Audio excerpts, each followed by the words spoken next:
je n'arrive pas. Comment dans l'espace Schengen, on définit le principe de la nation la plus favorisante? Il n'y en a pas.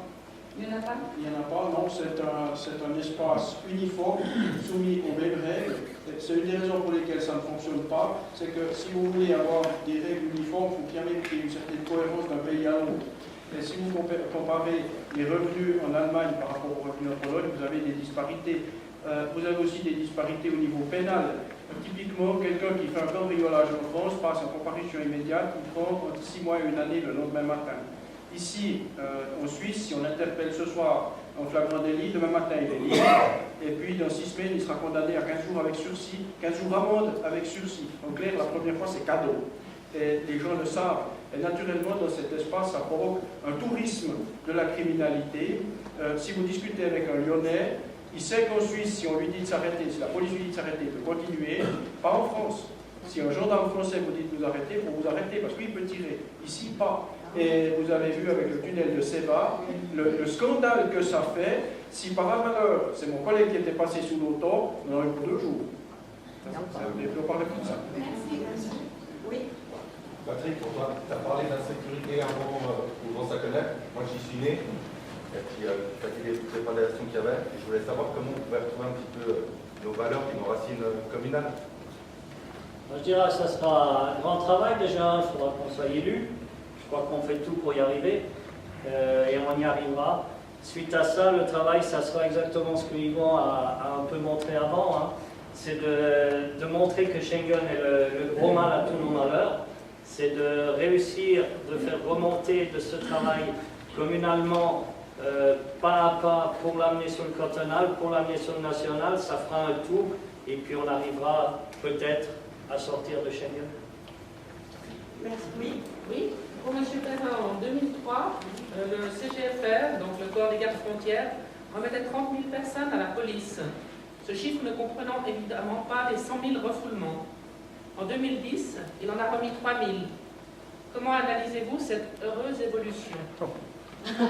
Alors, c'est Micheline Cadet, vous direz que, en fait, il y en a moins parce qu'il y en a plus.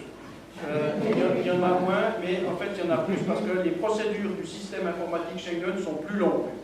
Alors, effectivement, elles sont plus longues. Imaginez, nous sommes un vendredi à 13h. Par extraordinaire, quelqu'un qui a vraiment pas de chance, mais vraiment pas de chance, c'est pas son jour, tombe dans un contrôle, c'est interpellé, ce qu'on appelle un hit Schengen, pour parler en français moderne, c'est-à-dire en anglais. La personne est signalée, il apparaît qu'elle est sous mandat d'arrêt d'un parquet quelconque du Péloponnèse. Alors, les gardes frontières, grosse surprise, la personne est remise à la police, il prend en charge, donc ça prend déjà du temps. On est vendredi en fin de journée. Les policiers vérifient aussi que ça fonctionne. Téléphone à Berne au bureau Sirène. Alors je ne peux pas exactement vous dire ce que signifie l'acronyme, mais enfin c'est romantique, hein, Sirène. Et puis le collègue qui est à Berne, 24h sur 24, prend les coordonnées nécessaires, téléphone à son homologue du bureau Sirène à Athènes, qui lui va faire la même chose. Là on arrive déjà gentiment samedi vers 2h du matin. Vous avez toujours la personne sur les bras, sans mandat d'arrêt, sans rien. Hein. Et puis l'appréhension c'est 3 heures. Donc on a déjà un problème. Et le collègue du bureau Sirène constate qu'effectivement à Athènes la personne est sous mandat d'arrêt, mais les documents sont quelque part au Péloponnèse. Alors évidemment, au milieu de la nuit, il y a relativement peu de chances de pouvoir atteindre quelqu'un. Il va donc attendre le samedi matin, mais il rouvre que le lundi à 8h. Résultat des courses, nous on n'a pas la semaine pour garder la personne. Entre-temps, on l'a relâché. Et puis le lundi, vers 16h, on reçoit le mandat d'arrêt. Mais évidemment, la personne, à moins d'être fondamentalement stupide, c'est rare, elle est partie, mais elle est partie instruite qu'elle est sous mandat d'arrêt international. Donc à l'avenir, elle fera attention. Et c'est ça. Ce qui se passe, s'agissant du fait que le taux de remise à la police a été divisé par 10, c'est que le taux de contrôle aussi a été divisé par 10. Et moi, je suis toujours assez frappé quand on nous dit, oui, mais vous voyez, le système informatique Schengen, qui déjà ne fonctionne pas hein, techniquement, mais en admettant que ça fonctionne, pour pouvoir vérifier les contrôles, pour faire les contrôles, encore le personnel, n'est-ce pas? Un outil, c'est de la palissade affligeante, mais à Berne, vous n'avez pas compris, un outil ne sert que si on l'utilise. Et là, on a maintenant que le SIS fonctionne, on a un bon outil, mais il n'y a personne pour s'en servir. Et le résultat, c'est ce que vous dites, c'est qu'effectivement, le nombre de remises à la police a été divisé par 10. Et encore, dans les hits Schengen, il y a bien des cas, on a eu tout dernièrement des ressortissants belges qui étaient signalés pour enlèvement d'enfants. D'ici qu'on ait reçu, parce qu'on fait des gags sur les Belges, hein, mais je suis allé en commission rogatoire en Belgique, il y a un fond de vérité. Eh bien, le temps que le mandat d'arrêt soit arrivé, parce que les autorités judiciaires belges sont structurées d'une manière très particulière, le gars, on a dû le relâcher parce qu'on ne peut pas le garder une semaine. Résultat des courses, cette personne, les gamins, on ne les a pas retrouvés, mais elle sait qu'elle est signalée sur le plan international, donc maintenant elle fait très attention. On en est là. Et puis maintenant, on nous propose le SIS 2, on n'a encore pas réussi à faire fonctionner le SIS 1. On verra ce que ça donne. C'est juste un désastre. Et tout le monde nous dit, oui, mais voyez, si quelque chose est volé, tout de suite c'est signalé au plan international. Effectivement, c'est signalé au plan international, mais il n'y a personne pour le vérifier. Donc le résultat des courses, c'est clair, c'est le schéma de tout à l'heure, des braquages en voiture, voilà, jamais une interpellation. Et puis quand par hasard, les Français se trouvent sur l'autoroute entre ici et Lyon, et interpellent du monde, alors c'est les grands titres, ça prouve que la collaboration fonctionne bien. Mais pour un qui a arrêté, combien il y en a qui passent tout droit? Merci beaucoup. Émile? Moi, j'ai une question à poser à M. Perrin.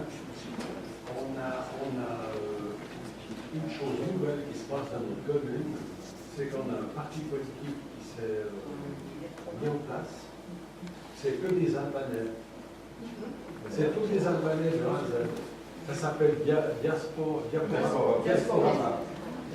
Alors, nouvelle équipe, nouvelles idées. Je ne suis pas arrivé à lire un nom entièrement, c'est pas possible. Ils n'ont pas mis les photos parce qu'ils n'osent pas les mettre, parce que quand on les voit aussi, on parle courant. Est-ce qu'il y a moyen de faire quelque chose contre une aberration pareille? Parce que j'appelle pas ça de l'intégration. Si ces gens avaient voulu vraiment s'intégrer dans un parti politique, ils auraient choisi. Il y a suffisamment de partis politiques à bien pour dire j'ai des idées comme ça, des idées comme ça. Il n'y a pas possibilité de faire quelque chose au niveau de la loi, je ne sais pas. L'idée, c'est essayer, simplement nous étions encore une fois tout seuls. Nous estimions que les droits sont indissociables des responsabilités. Et on ne peut avoir le droit de vote que si on assume les responsabilités qui vont avec. On a été battus. Et là, ce qui se passe, c'est que c'est des prémices d'un changement de société. L'idée générale, et toute notre histoire est basée là-dessus, c'est sur le vivre ensemble. On a vécu les villes avec les campagnes, les catholiques avec les protestants. Toute l'histoire suisse est basée sur le vivre ensemble. Et là, on commence avec le phénomène que vous décrivez, avec le vivre côte à côte. On n'est plus ensemble, c'est deux sociétés parallèles. Et que eux le fassent spontanément, à mon avis, c'est déjà un problème. Mais alors, plus problématique encore, c'est le PDC de la ville de Lucerne qui crée une section kosovare. PDC kosovare. Alors ça, là, vraiment, je commence à avoir un problème.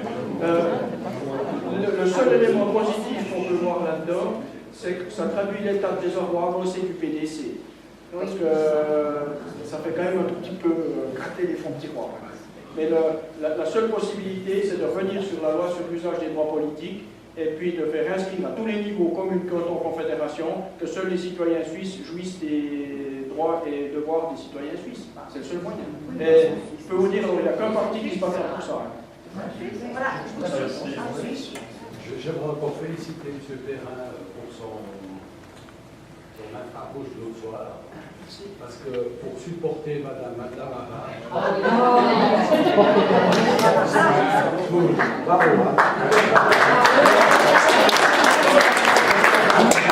je me permets de solliciter une deuxième salle d'applaudissements parce qu'après, j'ai dû rentrer au taxi avec elle jusqu'à Berne avec un crochet par Neuchâtel.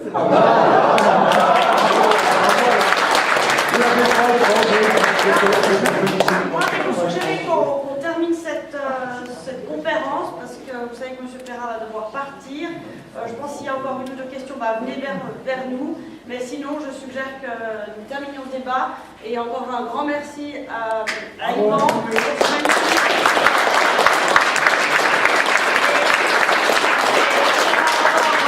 Remercier Patrick pour l'organisation et toute son équipe pour l'organisation de cette salle parce qu'elle est franchement magnifique et décorée avec très bon goût. En tout cas, les drapeaux SVP et UDC me plaisent. Donc le choix est bon et la barre est mise très haute pour Marc demain. Voilà. Alors, c'est la très bonne soirée, merci.